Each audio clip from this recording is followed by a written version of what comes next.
জীবনে সবকিছু নির্ধারিত, এই যেমন ভালো লাগা, ভালোবাসা, বন্ধুত্ব, সম্পর্ক, সবকিছু। এটা আমার একান্ত ব্যক্তিগত ধারণা। আমি মনে করি স্বামী স্ত্রীর সম্পর্কে সবচেয়ে গুরুত্বপূর্ণ ভিত্তি হচ্ছে বন্ধুত্ব।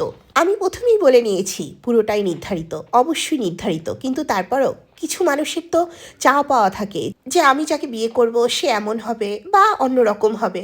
আমি সবসময় যেটা চেয়েছি সেটা হচ্ছে একজন বন্ধু, যে বন্ধুর সাথে না বলা মনের কথাটা অনায়াসে বলা যাবে, যে বন্ধুর সাথে ঝগড়া মারামারি রাগারাগি হওয়ার পরও বন্ধুত্বে কোনোদিন ফাটল ধরবে না। ওই যে বললাম, পরিস্থিতি যাই হোক বন্ধুত্ব থাকবে শক্ত। তো আজকে কোথায় নিয়ে যাচ্ছ?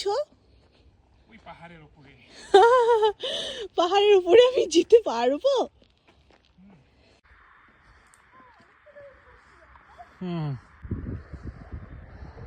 আস্তে উঠো।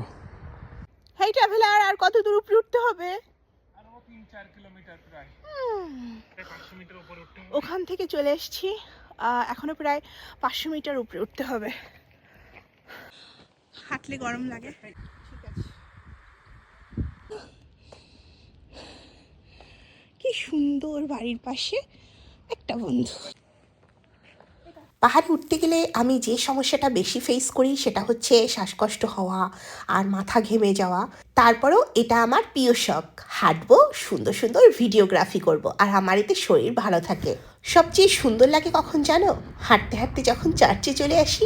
পাহাড়ের ঠিক উঁচুতে চার্চগুলো থাকে, একটা অন্যরকম অনুভূতি কাজ করে। ঘন্টার পর ঘন্টা এখানে কাটাতে কি যে এক শান্তি লাগে, আত্মিক প্রশান্তি। বেশ ভালো লাগে। চারপাশে গাছ লাগানো থাকে, পরিষ্কার পরিচ্ছন্ন।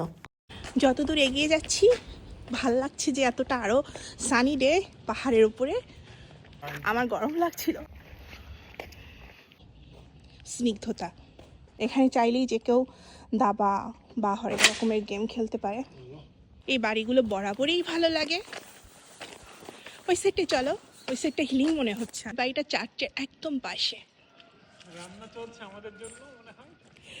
কি সুন্দর দেখো চারপাশটা। সানি ডে থাকলে হাঁটতেও ভালো লাগে, আর শীতের মধ্যে সানি ডে তো অবশ্যই ব্লেসিংস। হাঁটার সময় মনে হচ্ছিল উনুনে রান্নার ঘ্রাণ পাচ্ছি। ওই যে জয়ন্ত বলছিল আমাদের জন্য রান্না চলছে, দুষ্টামি। সোনার রোদে হাসি দেখে মনে রং লেগেছে, ওই আকাশ আমায় কাছে ডেকেছে। পাহাড়ি শীতকালে বেশ ঠান্ডা পড়ে আর বৃষ্টিও হয়, এটা যেমন সত্যি, ঠিক তেমনি পাহাড়ের পাদদেশে এই বাড়ির মালিকদের আমার বেশ ভাগ্যবান মনে হয়।